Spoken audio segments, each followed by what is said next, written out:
Hey guys, welcome back to another video on the Inside Spurs channel. Happy Tuesday, late afternoon. Hope you're well, hope you've had a good day. I hope whatever it is that you got up to today, you made the most of it.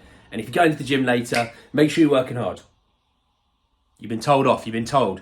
We're talking a little bit in this video around interest in Conor Gallagher from a rival club, as well as interest in a midfielder that none of us saw coming, in Morten Hjulmand.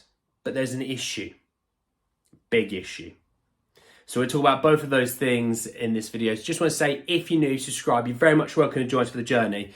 And I'm going to start with Conor Gallagher. It came from Conor, who said that West Ham United have joined Tottenham in the race to sign Chelsea midfielder Conor Gallagher. The 20-year-old English midfielder will make a decision about his career at the end of the season. Now, a few things on this, because I think a lot of people think I talk about Conor Gallagher a lot, and you're not wrong, I do. A few things. There's a few of you that have said, look, I don't want to buy him because I don't want to help Chelsea in their financial fair play. Totally get that, by the way. I can understand that. You know, you don't want to bail out a rival top six club for them being stupid with their money. I totally get that. But let's say West Ham went and bought him for 40 million. They're getting bailed out anyway. Conor Gallagher has a market. He will get sold because he has a market. So let's say West Ham bought him 40 million and we're sitting there going, oh, we could have had him. Oh, we wanted him. Why didn't we go get him? Oh, we didn't want to bail out Chelsea. Well, someone else was going to. So why not us?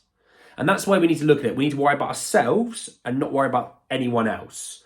Feed ourselves before we feed anyone else. That's where I'm going to look at this one, right? Secondly, I have a sneaky suspicion that they want to start using Kulusevski more as the 8.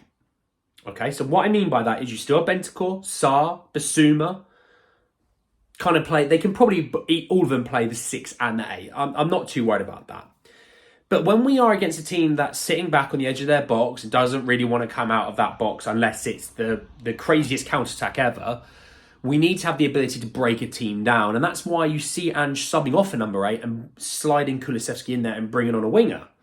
So there might be a ploy that they want to start using Kulusevski into the midfield. And if they do, and you've got Lucas Bergvall coming in and you're going to be selling Højbjerg, that maybe if you say we're selling Højbjerg and we're swapping in with Lucas Bergvall, so you don't need to replace him, fine. There's talk of them wanting to move on Skip. And obviously, Lo Celso's situation. Is there a place where you go, actually, Kulusevski is going to be Lo Celso's replacement? Okay, fine. Absolutely fine. Højbjerg and Lo Celso go, Bergvall and Kulusevski replace them. Skip was the guy, you would replace Skip. And that's where I think, you know, would they go for a 6 or would they go for an 8? Right? Probably a 6, to be honest. Probably a 6. And maybe Gallagher's not that guy. And I totally get that. Maybe he's not that guy. And there's nothing wrong to say that. Maybe Spurs don't go for Gallagher. Maybe they go, look, we want to go elsewhere. We want to get someone cheaper that we can, that's a bit younger, that we can mould into the player that we want, right? Fine.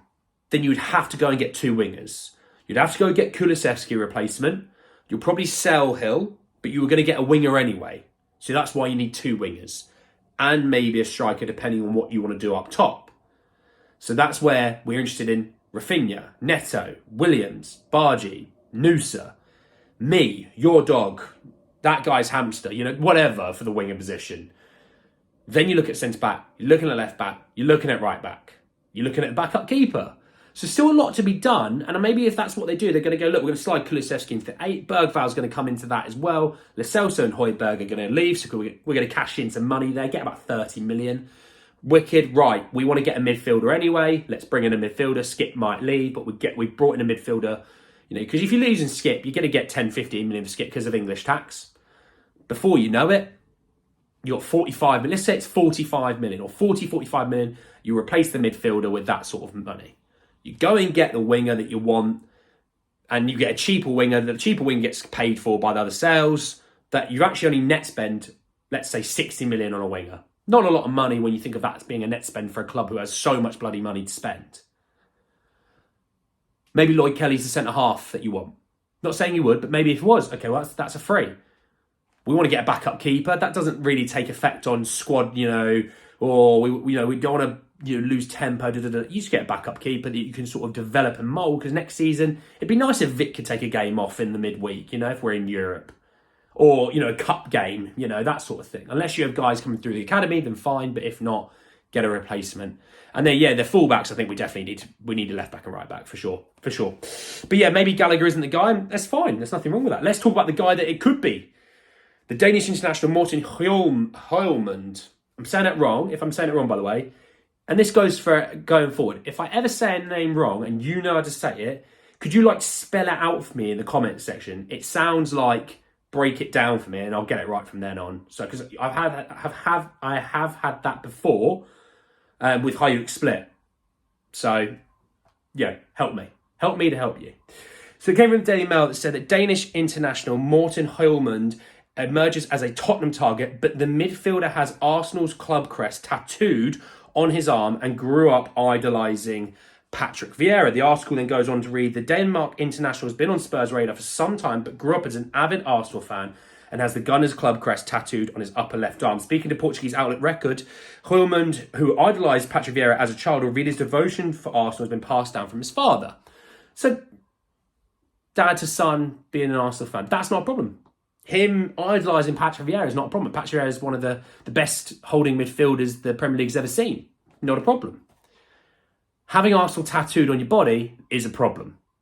You supporting Arsenal, supporting a team and then playing for one of their rivals, I don't actually see being a massive problem. But having them inked onto your body permanently could be a slight problem, right?